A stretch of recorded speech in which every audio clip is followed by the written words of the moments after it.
and welcome back to the Citizen channel. Prepare to go to Selhurst Park. Yes, I've been to the last three, but I've not been able to get a ticket for this one, fortunately. But no great loss. I'm sure if you're going down, please look after yourselves and bring us back those 3 points. Of course, it's Palace versus City on the 6th of April 2024. So a quick turnaround, of course, from the last game against Aston Villa. Match day 31, 12:30 p.m. kickoff as well. We don't get many hours to recover, do we? So this Pep's 11's a bit, I don't know. I've been, people on social media have been saying they find it hard to pick an 11, and I'm still not convinced. If I get 7, I'll be happy, I think, with this lot. It's on TNT Sports. And of course, please check out my Palace versus City, the Premier League years as well, that's out there. So South London it is. Although we've done all right there, it's not always an easy game, is it? Last year it was very tight, wasn't it? A 1-0 victory. We'll have to see what Pep's putting out. And Palace, a new manager's not been there very long. Yeah, it's hard to know. He's got them organised, but we'll talk about that anyway. Please, if you are new to the channel, push that subscribe and push the bell notifications. Everything City past, present, and as long as I can keep going. Some days it's easier than others, but when we get a victory, it's even easier. It's fantastic, so join me. Check out the channel, but guys, and of course you'll see stuff on film and TV as well, so if that's of any interest, or you know somebody who might be interested, just give them a poke in my direction. I'll be very grateful. Right, Crystal Palace, let's have a look at what they've been doing. Last 6 in the league. Everton 1, Palace 1, Palace 3, Burnley 0, Spurs 3, Palace 1, Palace 1, Luton 1, 4, Forest 4, Forest 1, Palace 1, and Bournemouth 1, Palace 0. I would have put the first 3 letters. I think you do the L's FOR, but never mind. Because I don't want to say Notts Forest and upset them. Oh, I've said it now. Bournemouth 1, Palace 0 at the weekend, so it's not the greatest result of Bournemouth, but not always an easy place to go, is it? After us, they've got Liverpool away, they're not going to get much there, and 2 home games against West Ham and Newcastle. They currently sit 8 points above third bottom, so it looks like safety again this season. I don't see them getting dragged into that relegation battle just at the moment with 8 games left. They've only scored 34 goals though, which isn't great from the 30 games, but they've not let loads in either, so they're not done too bad.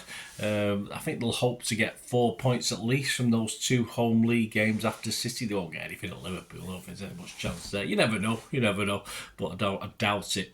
And if they get a full 6 from them, if they get a full 6 from West Ham and Newcastle, it would put them very, very, perhaps a 1 win away from safety, as long as some of these teams that have had points docked off them don't get them back. But who knows? What a stupid position we're in, eh?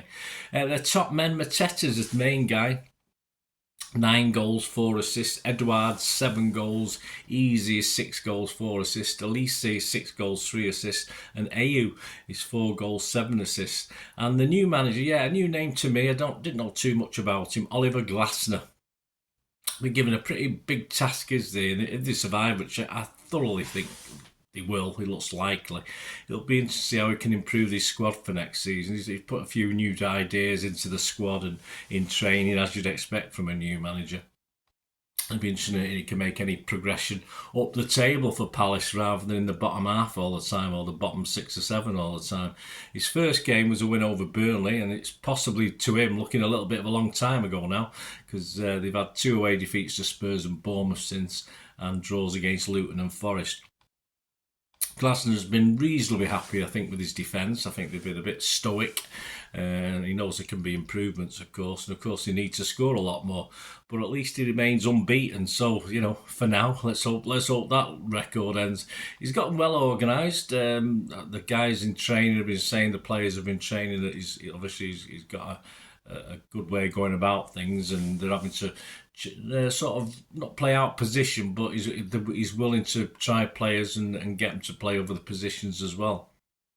And it's no doubt their aim in this game will be to frustrate City. Of course it will, as previous Palace teams have over at Selhurst Park, and it certainly won't be the first time in recent seasons that they have frustrated us.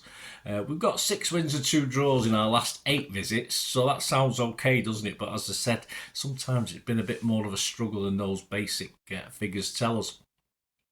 Anyway, enough for Palace. I think they're going to be a hard nut to crack, but we've got to manage to crack it, haven't we, if we want to stay in this title charge. So that brings us to our boys. No doubt Pep will have one eye on the trip to Madrid. I think he had one eye on the trip to Madrid when we played Aston Villa, so I'm not going to blame him for it. Would you? No, we can't. It's becoming, as the league is out of our hands, the Champions League and the FA Cup are still in our hands, so we've got to go full pelt at making sure we take advantage. What does the squad against Villa tell us? Well, the starting 11 was Ortega, Lewis, Akanji, Diaz, Gvardiol, Rodri, Bernardo, Doku, Foden, Grealish and Alvarez. The subs: Carson, Stones, Kovacic, Haaland, De Bruyne, Gomez, Nunes, Bob and Sissoko. Ederson's still not in the squad, so I think I can't see past Ortega starting again for this one. It'd be interesting about when we come to Pep's 11 for the Real Madrid game, won't it? So I think Ortega will be back still in for this one. Walker the same, but will Lewis start again? I'm not so sure if he'll risk sort of Stonesy. I don't know. He brought off Bernardo and Rodri, so they're going to start in this game against Palace, I think. I don't think there's any debate. So some people are saying he might rest Rodri, but I can't particularly see that. Foden and Doku, yeah, the question mark, did Doku do enough to start, or did they both do enough to start? I think they probably played very, very well, but can we afford those two to play against Palace away? Grealish is now usually reliable once he's fit. He's got his match fitness. He used to have injury problems at Villa, but of course he's had his fair share at us. But he seemed to be doing okay. It's just recently, isn't it? But if he's come out of that Villa game okay, I don't see any reason why Grealish won't start this. He had a good game. Stones surely needs minutes, so will we just bring him on and save him for the Bernabeu? Give him 30 minutes and save him for the Bernabeu. Which means Lewis will get a chance to start again for this game. I can't see anyone else coming to the equation. Gomez isn't going to come into the equation. On the bench, well, definitely to play that was on the bench, I would say Kovacic and Haaland for me, just for that extra little grit in the middle with Kovacic. And of course, I can't see him not putting Haaland on the bench and then just pulling him out for the Bernabeu. And KDB, I can see him not playing though. I can see him being brought on rather than starting the starting 11. So based on that, this is I could be way out with this, guys. I mean, I've seen one or two teams put out on social media. Mine's 2 or 3 different to theirs. But this is my 11, and I've left on the bench Foden, Alvarez, Stones, De Bruyne, Gomez, Nunes, Bob and Sissoko of the squad that played against Aston Villa. Can't see anyone who wasn't on the bench coming back in, unless Ederson gets on the bench for this one and then is available, of course, for the Bernabeu. But I think that's the bench. So my 11, Ortega, Lewis, Akanji, Diaz, Gvardiol, Rodri, Kovacic, Bernardo, Grealish, Doku and Haaland. So that's my 11. As I say, if we get 6 or 7, I'll be happy with that. I think Pep, you know what Pep's like. And I don't blame him totally for not just having one eye on that Real Madrid game. I think this is, in other seasons I might have said no, you know, with certain things we've got to concentrate on. But that team should be good enough to beat Crystal Palace. It's as simple as that. But they're going to have to work as hard as they worked against Aston Villa, which is what I liked about that game against Villa. The team worked hard.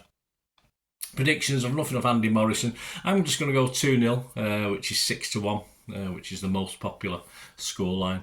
I'll go 2-0 for City for this one.